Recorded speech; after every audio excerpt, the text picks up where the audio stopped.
Le titre du message, c'est « Quand Dieu dit non ».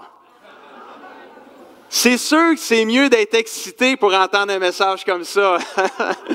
Mais je vous le dis, ce matin, vous allez sortir d'ici encouragés et fortifiés. Combien ce matin peuvent dire ou lever, en levant la main qu'ils considèrent qu'ils ont eu des bons parents? Quand même, c'est très bon.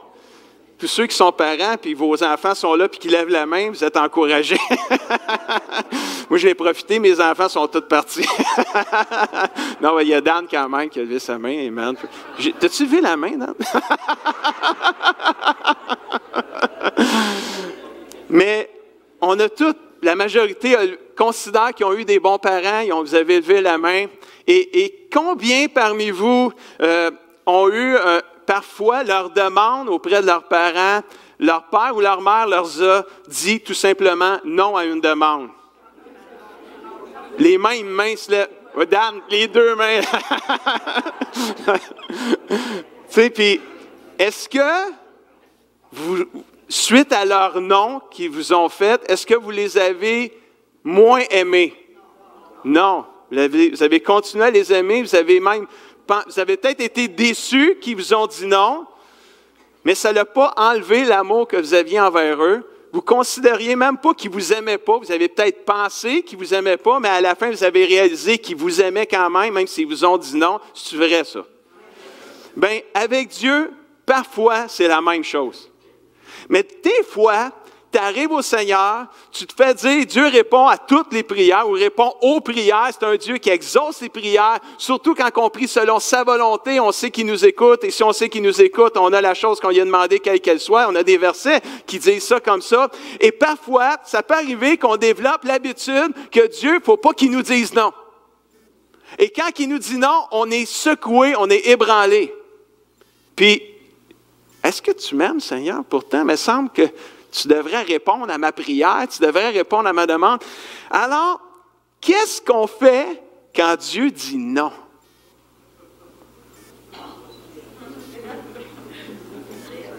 Est-ce qu'on l'aime moins à cause de ça? On arrête-tu? On lâche-tu l'Église? On lâche-tu de le servir? Ah là, Dieu t'a dit non à ma demande, tu ne m'aimes pas, c'est ça, c'est fini, j'arrête. Il te dit 8 fois oui, puis il te dit une fois non, puis tu lâches. Tu te rappelles déjà plus des 8 oui qu'il t'a donnés. Qu'est-ce qu'on fait quand Dieu dit non? On va regarder ça ce matin. Moi, je pense que la première chose, on devrait, quand Dieu dit non, prie comme David. Pas pasteur David, là, mais le roi David. Mais probablement qu'il doit prier comme le roi David. Prie comme David. Alors, regardez ce qui est arrivé au roi David. 1 Chronique 28, versets 2 et 3, la Bible nous dit ceci. Le roi se lève, c'est David, et il leur dit, au peuple, « Gens de mon peuple, mes frères, écoutez-moi, j'avais l'intention de construire un temple pour y placer le coffre de l'Alliance. J'avais l'intention de construire une maison pour Dieu. Un temple pour le Seigneur, là où notre Dieu pose ses pieds. J'ai donc préparé cette construction. Mais Dieu m'a dit, ce n'est pas toi qui vas construire un temple en mon honneur, parce que tu es un homme de guerre et tu as répandu beaucoup de sang. Dieu a dit non à David. C'était son rêve. C'était la vision qu'il avait dans son cœur. Il a mis toute son énergie, il a mis tous ses efforts, il a préparé tout ce qui avait attrait à la construction. Et quand c'était le temps de bâtir, Dieu a dit non. Dieu a dit non, c'est pas toi qui vas bâtir le temple, c'est ton fils Salomon qui va le bâtir. Wow, quelle claque d'en face. Quand tu regardes d'un point de vue humain, tu dis oh, aïe. Il a tout fait, le cœur était là, la vision était là, le rêve de Dieu était là. Il a même préparé tout. Et quand c'est venu le temps de cogner le premier clou, Dieu a dit non. David aurait pu être dévasté quand Dieu a dit non. Mais ce n'est pas ça qui est arrivé. Il a continué à faire son travail, on va le voir dans la prière qu'il a faite. Comme un roi, il n'a pas lâché. Il a même préparé son fils pour la construction de la maison de Dieu, parce que Dieu avait dit, c'est ton fils qui va le faire. Il a fait cette prière empreinte d'humilité, de maturité et empreinte d'adoration envers son Dieu, même si celui-ci venait de dire non à un de ses rêves. Et il a fait cette prière-là dans Chroniques 29, verset 10 à 12, où ça dit ceci. David remercie le Seigneur en présence de toute l'assemblée et il a dit ceci. Louange à toi depuis toujours et pour toujours, Seigneur, Dieu de notre ancêtre Israël. À toi, Seigneur, la force, la puissance, l'honneur, la beauté et la grandeur.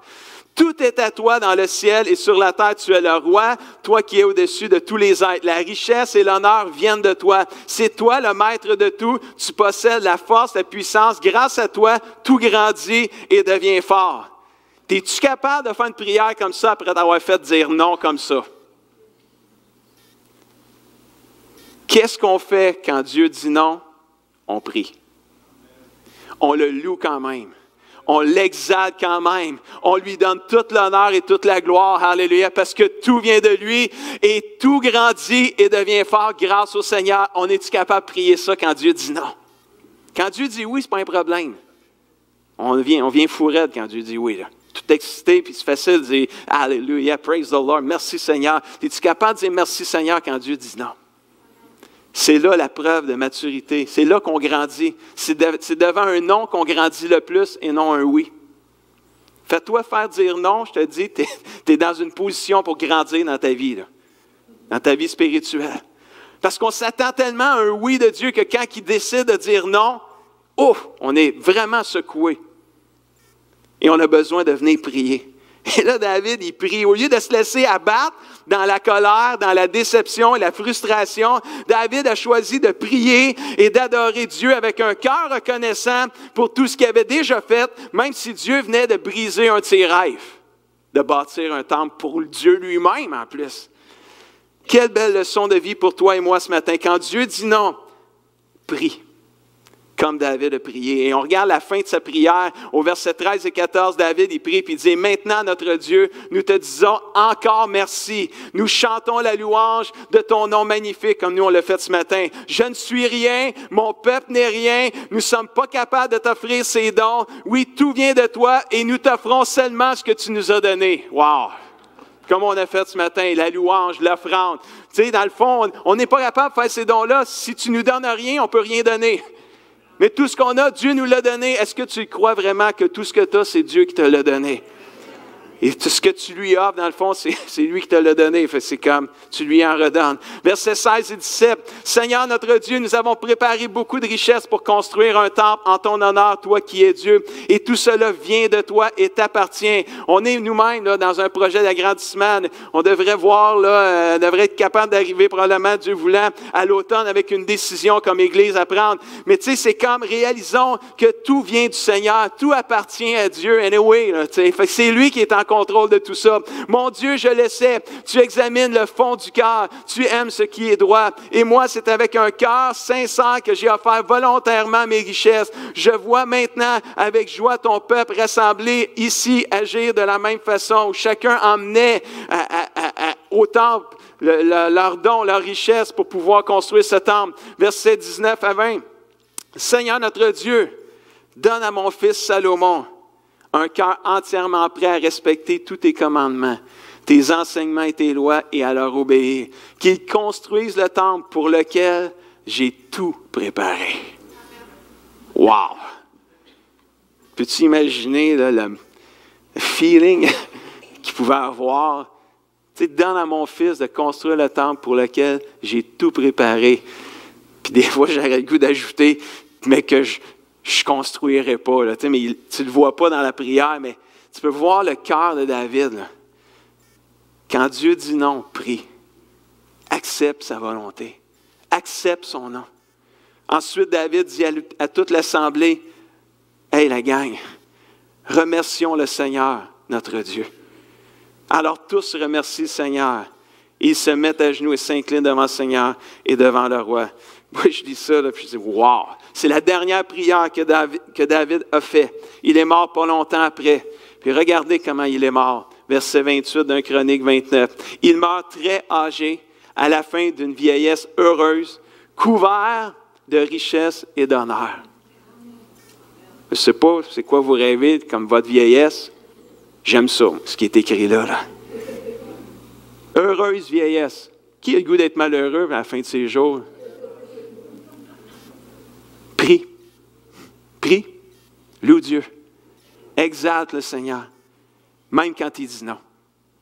Même quand il dit non à un rêve que tu chéris, à quelque chose qui est fort, quelque chose que tu aimes, quelque chose qui est précieux, même s'il dit non, loue son nom quand même, puis continue de le suivre, puis continue de le servir, comme David a fait. Quand Dieu dit non, prie comme David. Continue à aimer, continue à adorer, continue à servir, même si ton rêve est brisé. Quand Dieu dit non, fais-lui confiance, car rien de Dieu ne meurt. Alléluia. Quand Dieu dit non, prie, comme David. Deuxièmement, obéis comme Jésus. Un jour, Jésus a fait une demande à son Père, à Dieu le Père. Une demande légitime, une demande honnête. Si on s'était mis dans les pieds de Jésus, à ce moment-là, on aurait fait probablement la même demande que lui. La demande qu'il a faite, c'est quand il était à quelques moments de la croix. Il a fait une demande à son Père. Il a fait une demande, puis la demande, on la voit dans Marc 14, verset 36, et la première bout du verset, la première partie du verset. Il dit, « Abba, Père », ce qui veut dire « cher papa ». « Cher papa, pour toi, tout est possible. » Puis là, sa demande, c'est celle-ci, « Éloigne de moi cette coupe. » Cette coupe, c'était la croix, c'était la souffrance, c'était la crucifixion, c'était tout ce qui s'en venait. Éloigne de moi cette coupe de souffrance. Tout est possible. Tu vois la prière de Jésus, c'est une demande, une prière où Jésus déclare que le Père, pour le Père, tout est possible. Rien n'est impossible à toi, Père. Tout est possible pour toi. Alors, Père, éloigne de moi cette coupe. C'est une demande, là. C'est une vraie demande. Une demande qu'on aurait probablement, chacun de nous, probablement faite aussi. Peut-être même qu'on aurait dit, s'il te plaît, si tu peux. Mais Jésus, il a dit, éloigne de moi cette coupe. Quelle a été la réponse du Père? Il n'a pas répondu. C'est à voir, là. Avant même que le Père réponde, Jésus a répondu lui-même. Il a dit, cependant, la fin du verset, qu'il arrive non pas ce que moi je veux, mais ce que toi tu veux. C'est comme si Jésus savait qu'il devait passer par la souffrance de la croix pour sauver le monde du péché. C'est comme s'il savait que sa demande aurait été refusée, puis que Dieu aurait dit non, mais il a quand même fait la demande pareil, mais il a quand même dit, OK, je le sais, là, pas ce que je veux, mais ce que toi tu veux. C'est sûr que Dieu aurait dit non à cette demande-là.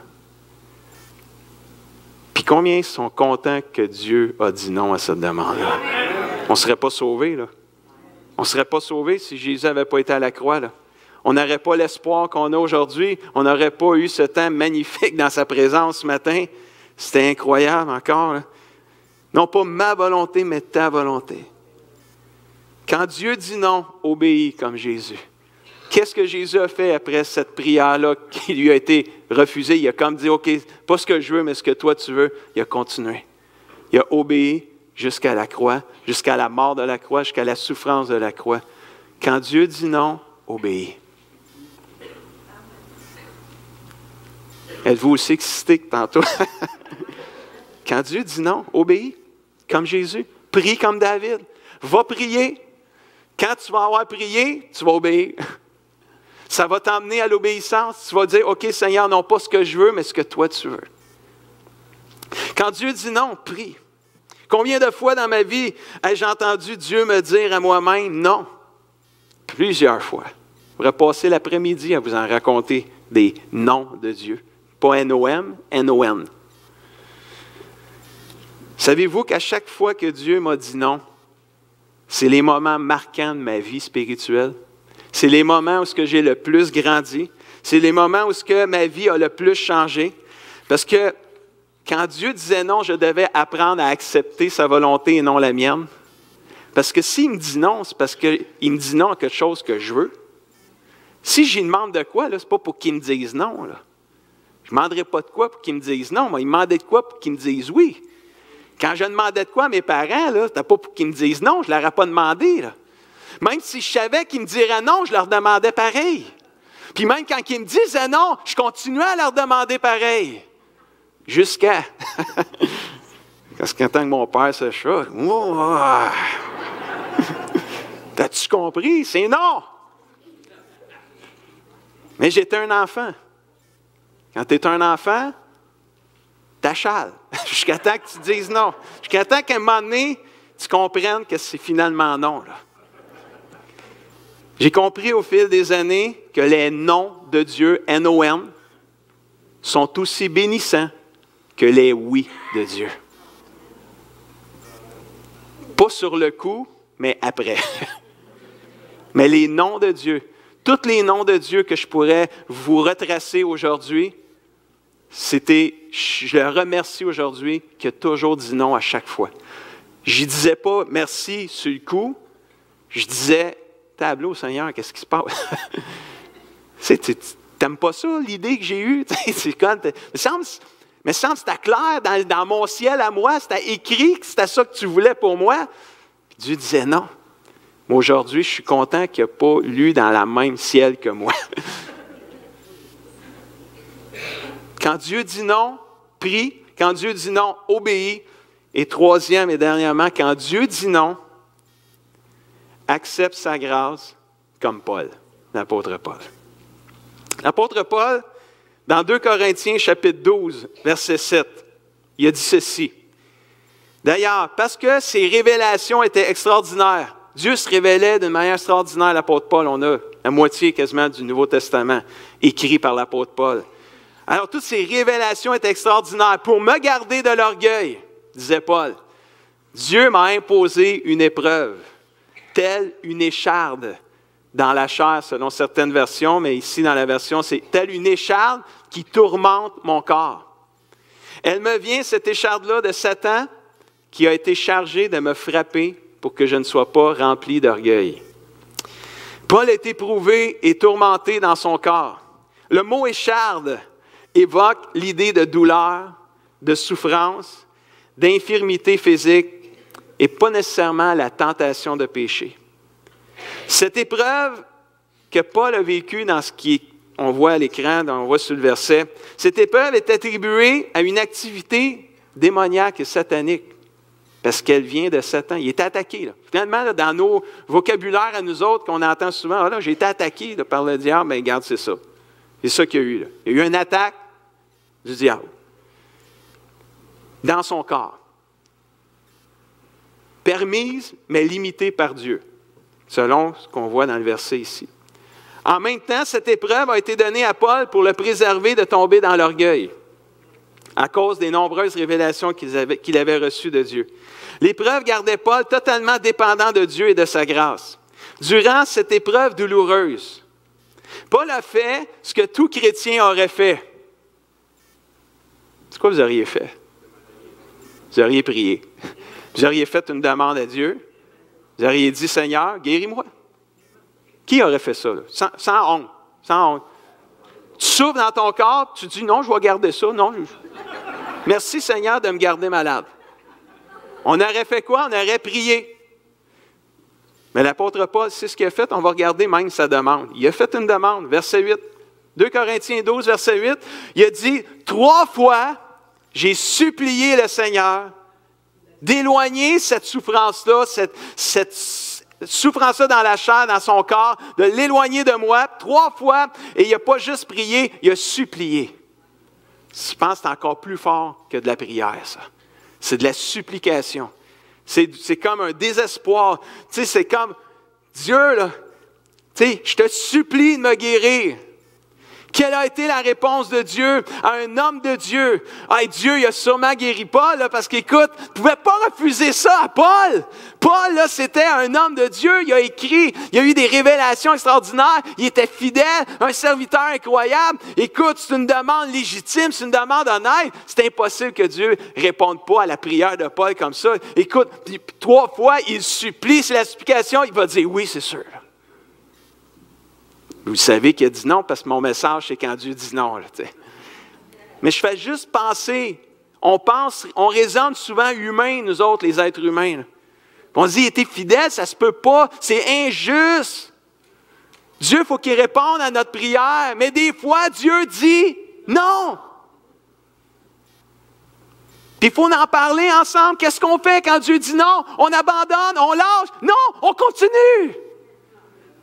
Parce que s'il a dit non, s'il savait ce qu'il faisait, lui, il faisait confiance. Continue, serre-le. À un moment donné, tu vas peut-être saisir et tu vas comprendre pourquoi. Alors Paul, il a supplié, voici la réponse de Dieu. Le verset 9, la première partie, il dit, Paul, il dit, cette offre est refusée. Ma grâce te suffit, car ma puissance s'accomplit dans la faiblesse. Dieu a dit non à la prière de Paul et il a dit, ma grâce te suffit. La grâce de Dieu est sa présence, sa faveur, sa puissance agissante dans nos vies. C'est une force surnaturelle donnée à ceux qui prient le Seigneur. Ce que le Seigneur donne nous suffit pour supporter nos souffrances et nos essardes ou nos épreuves. Maintenant, quelle fut la réaction de Paul face au non de Dieu? Face au fait que Dieu dit non, Paul a eu une réaction, on va la regarder ensemble. Mais moi, je veux vous encourager, frères et sœurs. Dieu, il ne dit pas toujours non, il dit souvent oui. Il faut continuer à prier pour la guérison de nos vies, la délivrance de nos cœurs. Il faut continuer à prier pour la libération des chaînes qui peuvent nous enchaîner, frères et sœurs. Il ne faut pas arrêter de prier pour ça. Mais ça arrive des fois que Dieu dit non. Qu'est-ce qu'on fait quand il dit non? C'est ça le but un matin du message. C'est pas de tout accepter, puis j'accepte tout. Non, c'est continuer à prier. Cherche le cœur de Dieu. Va vers Dieu. Qu'est-ce qu'a fait Paul? Il est allé vers Dieu. Qu'est-ce qu'a fait Jésus? Il est allé vers Dieu. Qu'est-ce qu'a fait David? Il est allé vers Dieu. Alléluia. Quand Dieu dit non, va vers Dieu. Il va te révéler sa volonté. Il va te révéler quelque chose dans ton cœur. Et une paix de Dieu, une grâce de Dieu va venir te soutenir dans le non qu'il te dit dans une situation X pour toi. Quelle a été la réponse de l'apôtre Paul devant cette demande qui lui a été refusée ou ce que Dieu a dit non? On continue le verset 9, deuxième partie et 10. Alors, je me montrerai bien plus volontiers et fier de mes faiblesses, afin que la puissance de Christ repose sur moi. C'est pourquoi je me plais dans les faiblesses, dans les insultes, dans les détresses, dans les persécutions, puis ça, c'est tout ce que Paul a vécu dans sa vie. Dans les angoisses à cause du Seigneur, parce que j'ai compris que quand je suis faible, c'est alors que je suis fort, parce que la puissance de Dieu se manifeste dans ma faiblesse. Quand tu es rendu là, il y a quand même un degré de maturité que tu as atteint quand tu es rendu là. Parce que tu as eu quelques noms dans ta vie si tu es rendu là. Ma grâce te suffit. Paul a accepté la grâce de Dieu. Il a compris que quand Dieu dit non, c'est parce que sa grâce sera suffisante pour ce moment précis qu'il vit. Et quand Dieu dit non, accepte sa grâce, comme Paul l'a fait. 20 ans passés, un petit peu plus de 20 ans passés, je tenais ma fille Natacha dans mes mains. Elle venait de sortir du ventre de Lynn, ça faisait 9 mois de grossesse. Je prends ma petite fille, mais ma petite fille, vous le savez pour ceux qui connaissent mon histoire, elle est morte dans le ventre de ma femme la journée qu'elle l'a accouchée. Et quand le bébé est sorti, c'était parfait le bébé, là, il était sans vie. On a pris le bébé ensemble, on l'a tenu là, dans nos mains. On l'a eu pendant 2 heures. On a pleuré. C'est peut-être pour ça que ils disent quand ils regardent mes yeux que j'ai plus de larmes, que ça me prend des gouttes. Pour moi, j'ai pleuré toutes les larmes que j'avais dans mon corps cette journée-là. Et on pleurait à chaudes larmes. Puis on a fait une demande à Dieu avec notre bébé, notre fille dans les mains. On a dit, Père, redonne-lui la vie. En pleurant, j'ai le goût de pleurer, rien qu'à dire. Père, ressuscite-la. Redonne-lui vie. Ça faisait pas longtemps qu'elle avait arrêté. Là. Ça faisait même pas 24 heures qu'elle avait arrêté de vivre. Père, redonne-lui vie. Puis imaginez la scène, là, que tu t'attends pas à ça après 9 mois de grossesse. Au contraire, tu t'attends à la vie, pas à la mort. Père, redonne-lui vie. Dieu a dit non. Dieu a dit non. Tu fais quoi quand Dieu dit non? Il n'y avait pas eu des prêches de même pendant ce temps-là. Je ne me rappelais pas, je ne savais pas quoi faire. Mais j'étais ébranlé. J'étais secoué. J'étais triste. J'étais choqué. Je les ai toutes faites, probablement. Autre que content. Je n'étais pas joyeux. Puis c'était surtout pas le temps de me lire le verset « Regardez comme un sujet de joie toutes les épreuves que vous vivez. » Je n'avais pas le goût de rire. Je ne le comprenais pas vraiment, ce verset. J'avais le goût de faire un X dessus, pas mal. J'étais choqué, j'étais ébranlé parce que moi, je n'avais jamais vécu d'épreuves dans ma vie, là, vraiment de grosses épreuves. C'est la première vraie solide, là, majeure, on va dire. Puis là, tu te dis, Seigneur, je t'ai servi, j'étais fidèle, je n'étais pas pasteur dans ce temps-là, mais j'étais impliqué dans l'Église, j'aimais Dieu, j'étais passionné de Dieu, je suis serviteur de Dieu, Lynn, pareil, on aimait le Seigneur, on grandissait. Qu'est-ce qu'on a fait? Puis tu te poses toutes sortes de questions, mais surtout, tu sais, Seigneur, ressuscite-la. Il n'y a rien d'impossible à toi. Comme Jésus priait, tout est possible pour toi. Go, là, tu sais, ressuscite. Mais semble que ça serait extraordinaire, là, tu sais. Puis Dieu dit non. Dieu dit non.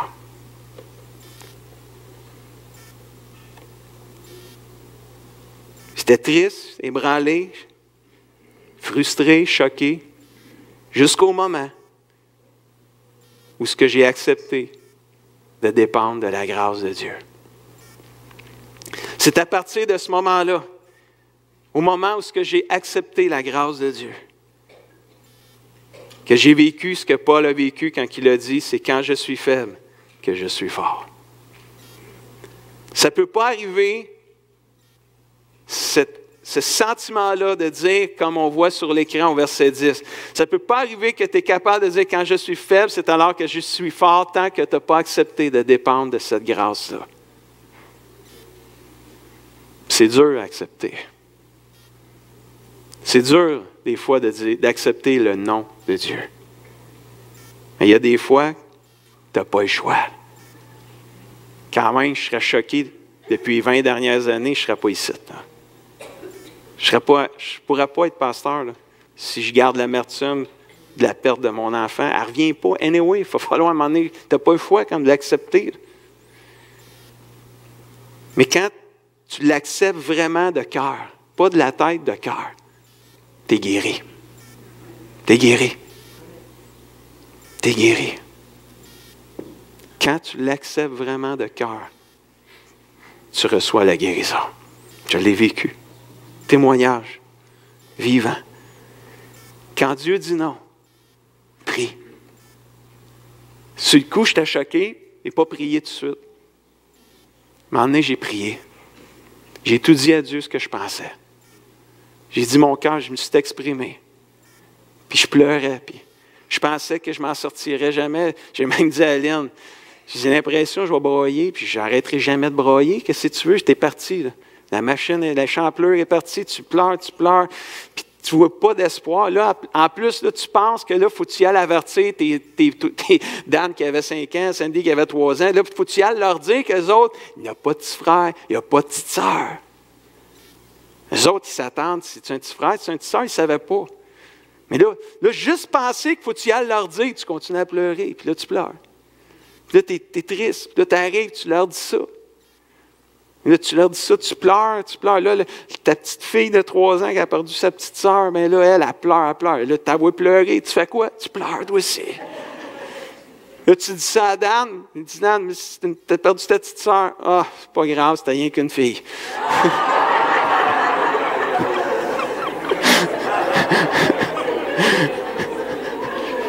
Fait que tu l'entends dire ça, tu dis, il n'y a pas de compassion, tu pleures. Un enfant, c'est un enfant. Tu ne sais pas comment tu réagis, là, tu sais. Tu te rappelles-tu d'avoir dit ça? Hein? Ben oui, je m'en rappelle.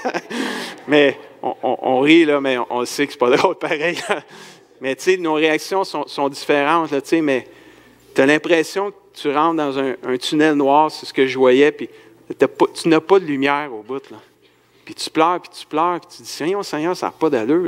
Il faut que j'arrête de pleurer. Il faut que ça arrête, cette affaire-là. Là. Puis c'est un flot continuel. Là, puis on se parle, moi puis Lynn, on se regarde.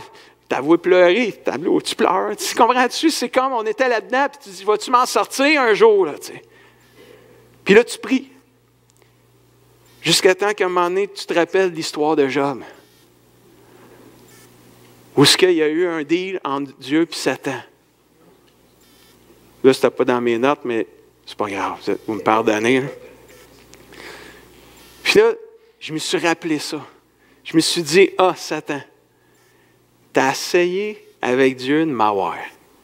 Tu dois avoir dit à Dieu, comme tu as dit avec Job, tu dois avoir dit, mais là, regarde, c'est sûr, lui, le Guy, là, c'est normal qu'il t'aime et qu'il te sert. Il n'est jamais arrivé rien à sa vie, lui. Pour ça qu'il est heureux, pour ça qu'il te sert, hey, fais-y mal un peu, tu vas voir, il va arrêter. Il va te lâcher direct là tout de suite. Moi, j'ai pensé ça. C'est peut-être pas ça qui est arrivé. Moi, j'ai pensé ça. Puis là, j'ai comme, me suis réveillé, là. J'ai dit, ça se pourrait-tu? C'est comme j'y ai cru. C'est comme j'ai cru, c'est comme si Dieu avait permis, il avait dit, ouais, regarde, enlève-y. On va y enlever sa fille, là. Puis, moi, là, je le connais, Guy Pilin, ils ne lâcheront pas, eux autres. Amen.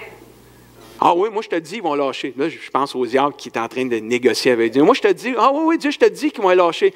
Dieu, il dit, non, moi, je te dis qu'ils ne lâcheront pas. J'ai dit, moi, je te dis qu'ils vont lâcher. Je ne sais pas si c'est comme ça. Moi, j'ai pensé ça, c'est ça qui m'a guéri. Pourquoi c'est ça qui m'a guéri? Parce que je me suis dit, si c'est ça que le diable, il pensait qu'on lâcherait, il va se tromper. Puis là, j'ai dit, non, Seigneur, j'accepte ce qui m'arrive. J'aime pas ce qui m'arrive, ça me fait mal de dire, j'accepte ce qui m'arrive, j'accepte ce qui m'arrive. J'accepte le nom de Dieu. J'accepte que tu aies dit non à ce que ma fille revive. Mais là, il va falloir que tu me donnes ta grâce. Savez-vous quoi? Il l'a donné. Il l'a donné. Il l'a donné à Lynn, il l'a donné à mes enfants, il l'a donné à notre famille. Parce que quand il dit non, il y a 2 petits points, puis il dit après, ma grâce te suffit. Je ne sais pas qu'est-ce que tu vis ce matin. Je vais inviter Alex et Mélissa pour le PowerPoint. Je ne sais pas c'est quoi tu vis ce matin, mais il y a une chose que je sais. C'est que si tu vis de quoi de difficile, puis je crois qu'avec les paroles, les prières qui ont été données dans les louanges, je crois peut-être qu'il y a des gens qui vivent des moments difficiles ce matin. Puis il y a peut-être des gens qui vivent justement, vous vous demandez, est-ce que vous allez vous en sortir? Il y a de l'espoir pour vous ce matin. Quand Dieu dit non, là, quand Dieu dit non, il rajoute, ma grâce te suffit. Mais quand Dieu dit non, il faut que tu l'acceptes, cette grâce-là. Ce n'est pas toujours facile à accepter. Mais quand tu l'acceptes, il te guérit. Il te libère, il te relève. Il te sort du tunnel, je vous le dis. Est-ce qu'on peut se lever ensemble? Dernier verset pendant qu'Alex se prépare. À celui, Éphésiens 3, 20, 21, à celui qui par la puissance qui agit en nous, peut réaliser infiniment au-delà de ce que nos prières peuvent demander. Ou comment notre imagination ose espérer. Le Seigneur, il peut faire au-delà de ça. Et des fois, le au-delà, c'est un non. C'est vrai que des fois, le au-delà de ce que nos prières peuvent demander, des fois, Dieu va dire non, puis c'est au-delà de ce qu'on aurait même imaginé. Mais ce que Dieu fait au travers de cela, quand on est capable, quand il dit non, de prier, de persévérer, d'obéir et d'accepter sa grâce, c'est puissant ce qu'il fait. Et son nom est glorifié. Combien de gens on a pu aider à cause de ce qui est arrivé? On n'aurait pas voulu que ça arrive pour aider ces gens-là. Mais Dieu s'en sert pour pouvoir donner de l'espoir à ceux qui passent par les mêmes épreuves. Vous avez vécu vos propres épreuves. Vous avez vécu ce que Paul lui appelle l'écharpe dans la chair. Cette épreuve douloureuse. Mais Dieu, il ne vous abandonne pas dans le processus. Il ne vous abandonne pas, il est là, il vous dit, ma grâce te suffit. Parce que ma puissance s'accomplit quand tu es dans ce moment de faiblesse-là. Je peux me manifester, puis tu sais que la gloire va y revenir parce que ce n'est pas à cause de toi. David, il avait compris ça. Tout ce que j'ai, Seigneur, c'est parce que tu me l'as donné. Puis ce que j'arrive à te donner, c'est encore grâce à toi, Seigneur. Puis il remerciait Dieu. Es-tu capable de remercier Dieu quand il te dit non? Es-tu capable de le prier, de continuer à le servir? Quand Dieu dit non, prie, obéis, accepte sa grâce. Mais surtout, continue de le servir. Lâche pas, abandonne pas. Et on va ouvrir l'autel de la prière ici, avec Alex à la guitare. Je ne sais pas c'est quoi qu'on chante. En Jésus-Christ, je me confie, il n'y a pas d'autre chose à faire que ça. Est-ce qu'on peut juste prendre un temps dans sa présence? En Jésus-Christ, je me confie. Je mets ma foi en toi, Seigneur. Je mets mon espoir en toi. Je veux trouver auprès de toi, je trouve la force, peut-être changer, mettre les paroles. Je trouve l'espérance, je trouve, je ne sais pas pourquoi c'est quoi, la puissance d'accepter ta grâce, Seigneur. S'il y en a ce matin, vous avez juste besoin d'un temps dans sa présence, on ouvre le temps de prier, on va prier avec vous ce matin. Quand Dieu dit non, prie, obéis, accepte sa grâce. Remercie-le. Amen. Combien aime Jésus ce matin dans cette salle? Combien aime le Seigneur ce matin? Amen. Quand Dieu dit non, accepte-le. Accepte sa grâce. Amen.